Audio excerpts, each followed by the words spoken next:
Hello, today we are going to be reading chapter 6 of Junie B. Jones and the Yucky, Blucky Fruitcake. Chapter 6 is called Bullseye. Carnival night was being the worstest night of my life. That's because I kept on losing at every single game. I lost at penny toss, and I lost at ring toss, and I also lost at that fishing booth. Except all you have to do is hang a fishing pole over the table and somebody puts a toy on your pole. Only I got a comb on my pole and that's all.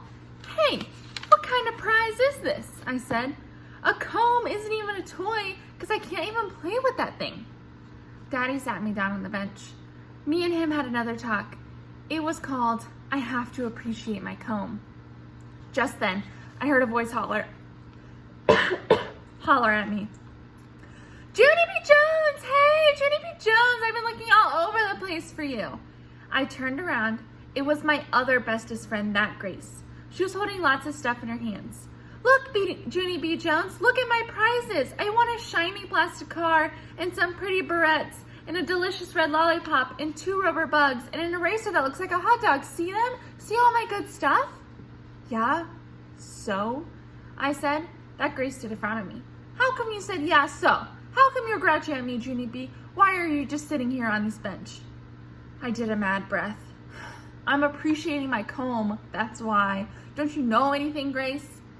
Just then, Daddy walked me away from that Grace, and he said I better shape up, little missy, or we're going home right now.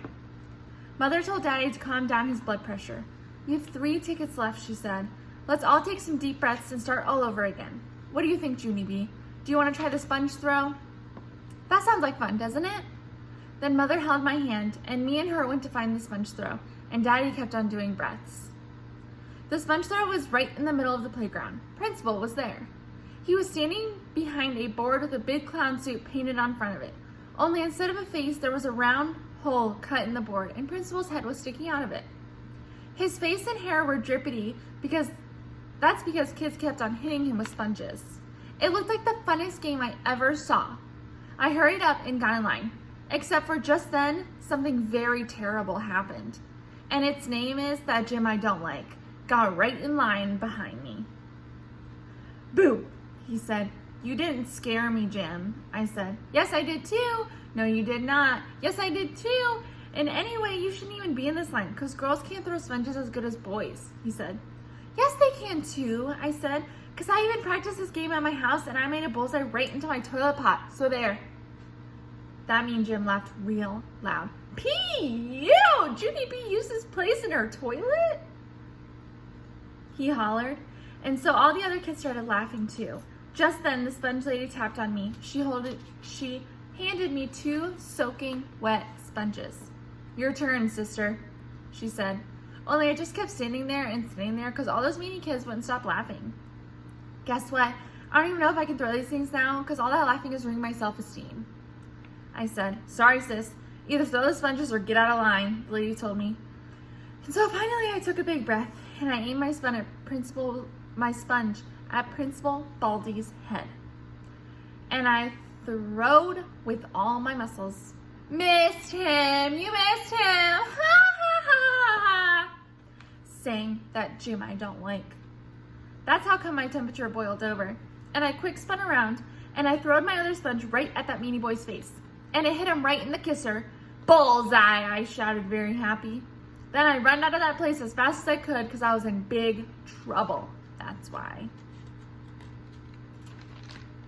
Junie B. Jones, yelled Mother. Junie B. Jones, yelled Father. I ran and run till I saw the giant moonwalk tent.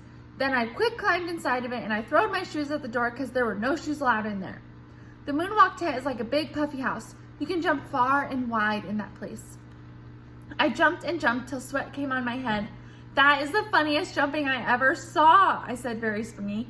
Except for just then the tent lady blew her whistle. Time's up, she yelled. I peeked out the door. Mother and Daddy were waiting for me. They weren't smiling. I think I'll stay in here, I said. Only just then Daddy came over and he lifted me right out of the door.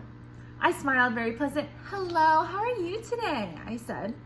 But Daddy didn't say hello. He just carried me right back to that mean Jim. Then he made me say apology to him and also to his mother. Sorry I threw a sponge at your meanie boy's face, I said. Daddy rolled his eyes way far back in his head. He carried me to the moonwalk tent again. Get your shoes, he said. We're going home.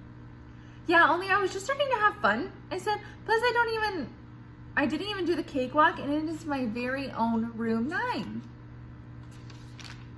I told you to get your shoes, said Dad, very grumpy. And so I went to the shoe pile, but I could only find one shoe and not the other one. I tapped on the tent lady. Can you help me find my other shoe? See what they look like? They are shiny and black with straps that buckle. Their names are Pat and Leather. Then me and her and Mommy and Daddy looked for my other shoe, but we couldn't find it anywhere. Darn it, I said. Now my feet are ruined. I started to cry a teeny bit. Then Daddy smoothed my hair and he said the word, don't worry. You and your mother go to the cakewalk, he said. I'll stay here and find your other shoe. And so then Mother holded my hand and me and her walked to room 9 with just Pat and no Leather. That's the end of chapter 6. I guess we're gonna have to see what happens in chapter 7, and I'll see you guys later.